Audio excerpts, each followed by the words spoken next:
Salam TAYTB. Selamat datang kembali di One World Outlook Market Update minggu ketiga Februari 2021. Saya Claudia Simanungkalit, siap memberikan informasi dan analisa terkini mengenai pergerakan pasar saham global dan Indonesia untuk membantu Anda memilih solusi investasi terbaik.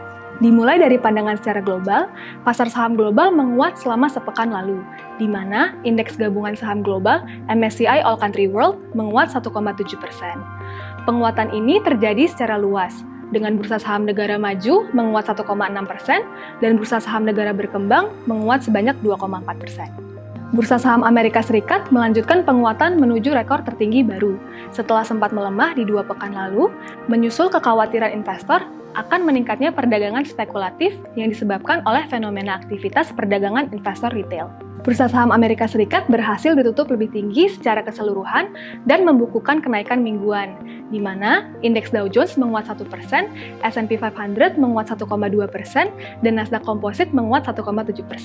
Adanya perkembangan positif dari vaksinasi dan jumlah kasus COVID-19, serta meningkatnya ekspektasi akan bantuan fiskal stimulus lebih lanjut, terbukti terus menjadi katalis yang mendorong bursa untuk kembali ke level tertingginya. Adapun penurunan yang tak terduga terjadi pada rilis data sentimen konsumen awal oleh University of Michigan untuk bulan Februari.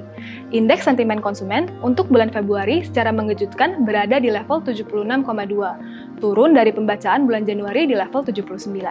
Namun, ditopang oleh tren kasus COVID-19 di Amerika Serikat yang sudah terlihat mulai melandai, disertai dengan penyebaran vaksin dan tindakan-tindakan Presiden Biden untuk meningkatkan pasokan vaksin, dan terutama kebijakan berkelanjutan baik dari sisi fiskal maupun moneter, hal-hal tersebut masih diantisipasi akan menjaga optimisme pelaku pasar terhadap pemulihan ekonomi yang kuat di tahun 2021, khususnya di semester kedua. Beralih ke pasar obligasi Amerika Serikat.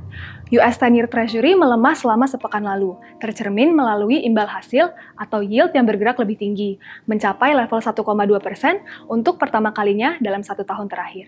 Dengan pelaku pasar yang fokus terhadap prospek pertumbuhan ekonomi yang lebih kuat dan kemungkinan inflasi yang lebih tinggi di masa mendatang, hal-hal ini membantu mendorong yield obligasi jangka panjang untuk bergerak lebih tinggi.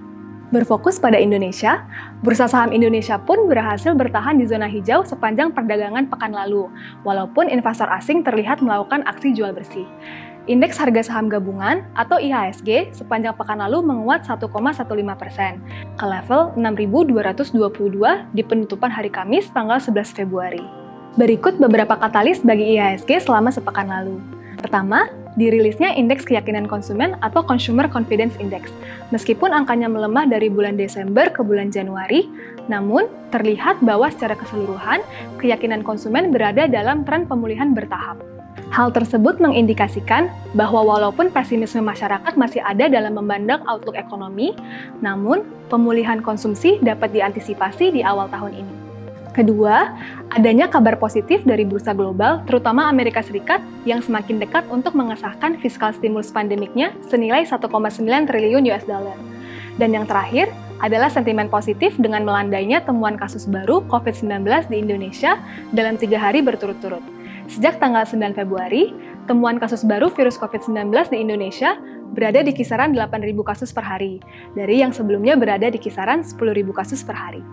Di pasar obligasi Indonesia, harga mayoritas obligasi pemerintah terlihat tertekan sepanjang pekan lalu, sebagaimana terlihat dari kenaikan imbal hasil atau yield, di mana secara mingguan, posisi yield obligasi bertenor 10 tahun naik sebanyak 7,6 basis point, menjadi 6,241% di akhir perdagangan hari Kamis tanggal 11 Februari.